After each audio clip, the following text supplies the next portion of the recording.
C'est un grand honneur de pouvoir vous interviewer, professeur Buis.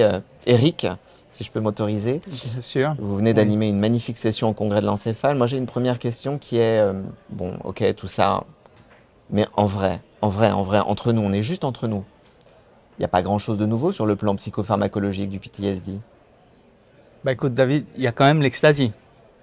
Non. Si. Tu m'intéresses.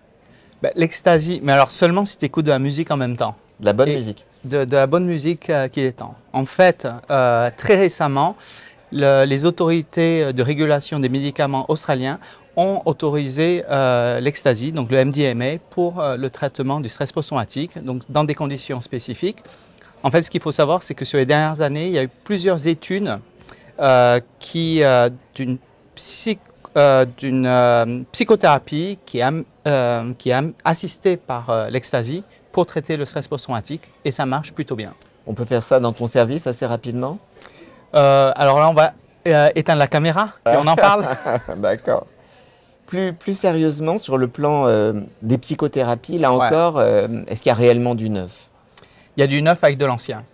Donc les dernières recommandations, là, les toutes dernières américaines du Department of Defense et des vétérans américains, vraiment préconisent les thérapies centrées sur le trauma, comme l'exposition prolongée à la thérapie des processus cognitifs. Donc ça, c'est assez connu, c'est assez cadré. Ce qu'il y a de nouveau, c'est que alors que d'habitude, on donne les thérapies une fois par semaine, maintenant, ce qui se fait, c'est qu'on les donne une fois par jour. Et ça marche aussi bien. Ça marche aussi bien, et au lieu de perdre un tiers des patients, tu en perds moins de 5%. Et en plus, quand tu demandes aux patients comment ils ont trouvé ça, ils trouvent ça formidable. Mais alors, comment tu organises ça en pratique et est-ce que toi, je sais que tu fais beaucoup de recherches, est-ce que tu fais des recherches sur ce sujet? Alors, ce qui a été fait jusqu'à présent, que certaines personnes ont commencé à faire, c'est d'organiser des hôpitaux de jour où donc les patients y viennent et ils ont quelques activités, plus la psychothérapie centrée sur le trauma tous les jours. Nous, ce qu'on veut faire, donc on a reçu un financement assez récemment pour faire une équipe mobile, où alors là, l'idée, c'est d'aller directement dans les services où les patients sont hospitalisés, ils sont déjà là, et de prodiguer des soins de psychothérapie tous les jours. Voilà. Incroyable.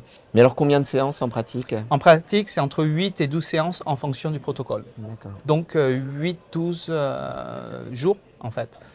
Sachant que j'ai une de mes très bonnes amies, elle a fait pendant le week-end. D'accord. Matin et soir, 2 week-ends. Un grand merci et bravo encore. Et puis, entre nous, je te rappellerai pour l'ecstasy. On voit ça. Ok. À bientôt. Bientôt.